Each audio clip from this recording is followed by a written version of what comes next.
భారత్ పాక్ సరిహద్దు గ్రామాల్లో టెన్షన్ వాతావరణం నెలకొంది. ఏ క్షణంలో యుద్ధం వచ్చినా సిద్ధమే అనే విధంగా పరిస్థితులు ఉన్నాయి. సైనికులు నిరంతరం అప్రమత్తంగా ఉంటున్నారు. జమ్మూలోని ఆర్ఎస్పురా సమీపంలోని సరిహద్దు గ్రామం అయిన సుచేత్గఢ్ నుంచి ఎన్టీవీ గ్రౌండ్ రిపోర్ట్. 7 దశాబ్దాల పాటు భారతదేశం పొరుగునున్న పాకిస్తాన్ పట్ల సౌహృద్భావ వాతావరణంతో మెలగాలని ఒక రచనను వ్యూహాన్ని అనుసరిస్తూ ఉంటే పాకిస్తాన్ మాత్రం తన పొరుగున ఉన్న భారతదేశంలో ఉగ్ర దాడులు చేస్తూ అల్లకల్లోలం చేయడానికి ప్రయత్నిస్తూనే ఉంది. అయితే ఇంతవరకు సహనాన్ని అనుసరించిన భారతదేశం ఇక దీనికి చెల్లుబాటు కాదు, మనం టిట్ ఫర్ టాట్ అనే పంథాలోనే వెళ్లాలని నిర్ణయించుకోవడం, మెరుపు దాడులకు పాక్ గడ్డ మీద సమాధానం చెప్పడంతో ఇక బార్డర్లో భారత్ పాకిస్తాన్ సరిహద్దుల్లో ఉద్రిక్త వాతావరణం నెలకొనుంది.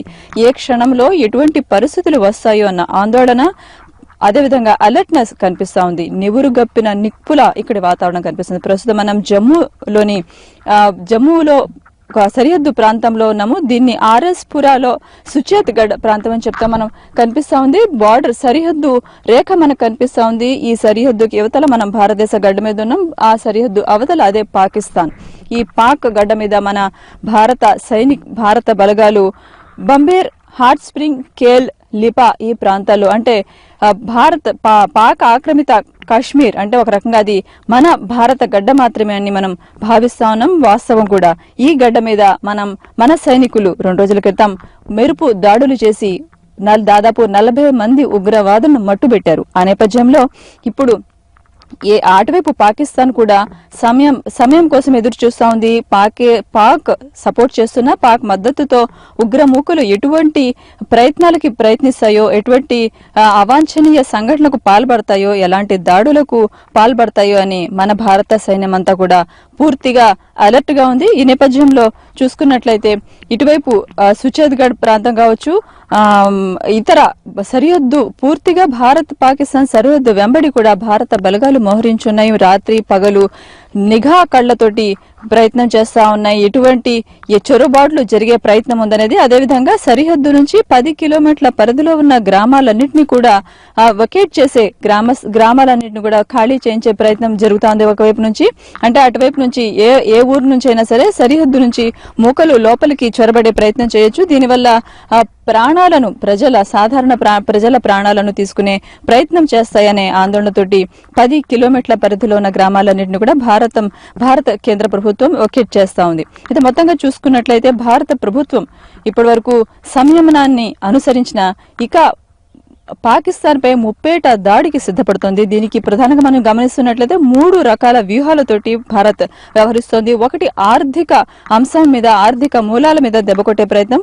దీనికి సంబంధించి 2 రకాల వ్యూహాలు భారత్ దగ్గర కనిపిస్తా ఉన్నాయి. ఒకటి సింధు జలాలకు సంబంధించి ఇప్పటి వరకు ఉన్న ఒప్పందాన్ని పునఃసమీక్షించుకోవడం. అంటే సింధు జలాలు ప్రధానంగా పాకిస్తాన్ కి వ్యవసాయానికి సంబంధించిన కీలకమైన వనరు. అది పాకిస్తాన్ ఆర్థిక మూలాలపై దెబ్బకొట్టినట్టు అవుతుంది. వ్యవసాయానికి సరిపడా నీళ్లు లభించని పక్షంలో గతంలో పాకిస్తాన్ పట్ల ఒక సౌహృద్భావ వాతావరణంతో సింధు జలాలను ఇప్పటి వరకు కూడా ఎక్కువగా మనం ఇస్తా ఉన్నాం. మనం వాడుకోవడానికి అంటే మన భారత గడ్డ మీద వ్యవసాయానికి కావాల్సిన 13 లక్షల ఎకరాలకు నీళ్లు ఈ సింధు జలాల నుంచి మనం ఇవ్వవచ్చు. అయితే ఇప్పటి వరకు మాత్రం 8 లక్షల ఎకరాలకు మాత్రమే సాగునీటిని ఈ సింధు జలాల నుంచి ఇవ్వడం జరుగుతుంది. దీంతో పాటు విద్యుత్ ఉత్పత్తికి సంబంధించి కూడా మనం సింధు జలాలను ఎక్కువగా వినియోగించుకునే అవకాశం ఉంది. దాదాపు 8,000 మిలియన్ వాట్స్ విద్యుత్ ఉత్పత్తి చేయొచ్చు. అయితే ఇప్పటి వరకు మనం కేవలం 3,000 మిలియన్ల విద్యుత్ ఉత్పత్తి మాత్రమే చేస్తా ఉన్నాము. సో ఇప్పటి నుంచి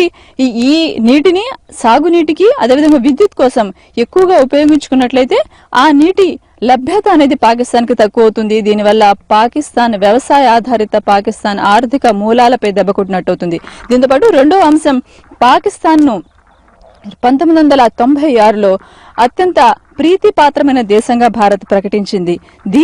ఈ హోదాను కూడా పాకిస్తాన్ కు ఇప్పటి వరకు లభిస్తున్న ఈ హోదాను కూడా తిరిగి తీసుకునే అంటే పునఃసమీక్షించే ఆలోచన ప్రణాళిక ప్రతిపాదన భారతదేశం చేస్తుంది. ఇది కూడా పాకిస్తాన్ కు అంతర్జాతీయంగా ఎదురు దెబ్బ తగిలే అవకాశం ఉంది. ఇక రెండో వైపు దౌత్యపరమైన దెబ్బతోటి పాకిస్తాన్ అంతర్జాతీయ వేదిక మీద ఎండగట్టే ప్రయత్నం కూడా మన ప్రభుత్వం చేస్తోంది. దీనికి ప్రధాన ఉదాహరణ మన సార్క్ నవంబర్ లో ఇస్లామాబాద్ లో జరగనున్న సమావేశాన్ని భారతదేశం బహిష్కరించడమే. ఇప్పటివరకు సార్క్ ఏర్పడి 31 సంవత్సరాలు అవుతుంది. భారత చొరవతోనే ఈ సార్క్ ను ఏర్పాటు చేశారు. అప్పట్లో ఈ 31 సంవత్సరాల్లో భారతదేశం మన దేశం సార్క్ సమావేశాన్ని బహిష్కరించడం తొలిసారి. ఈ భారత్ చేసిన ఈ బహిష్కరణ ప్రయోగం లేదంటే ప్రయత్నం అంతర్జాతీయ మద్దతు లభిస్తుంది. భారతదేశం వైదొలిగిన వెంటనే ఈ సమావేశం నుంచి అటు బంగ్లాదేశ్, భూటాన్, ఆఫ్ఘనిస్తాన్ కూడా తాము కూడా ఈ సమావేశాన్ని బహిష్కరిస్తున్నట్లు ప్రకటించారు. దీంతో ఇప్పటికే పాకిస్తాన్ అంతర్జాతీయ వేదికల మీద ఒంటరి అవుతోంది. అటువైపు యూరోపియన్ యూనియన్ కూడా పాకిస్తాన్ చేస్తున్న ఉగ్రవాద మద్దతు లేదంటే ఉగ్ర భారతదేశం మీద ఉగ్ర దాడులకు పరోక్షంగా చేస్తున్న ప్రయత్నాలని యూరోపియన్ యూనియన్ కూడా ఎండగట్టింది. ఇక మూడవ వ్యూహంగా ఇప్పుడు మన సైనికులు చేస్తున్న మెరుపు దాడి ప్రయత్నాలు. దీంతో పాకిస్తాన్ ఇప్పటి వరకు అంటే మనం సంయమనంతో శాంతితోటి చర్చలతోనే సమస్య పరిష్కారం అవుతుందంటూ అనుసరిస్తున్న వ్యూహానికి వ్యతిరేకంగా పూంచ్ జిల్లాలోను ఊరి సెక్టార్ లో కూడా సైనిక శిబిరాల మీద పాకిస్తాన్ దాడులు చేయడం అనేది తాజా మన మెరుపు దాడులకు మన వ్యూహాలు మారడానికి ప్రధానమైన కారణం.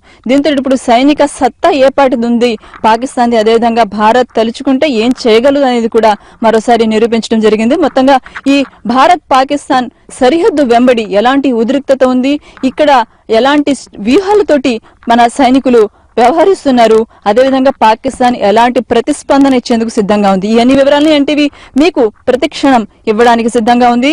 ఈ టీం ఎన్టీవీ ప్రత్యేక టీం పాకిస్తాన్ భారతదేశం సరిహద్దు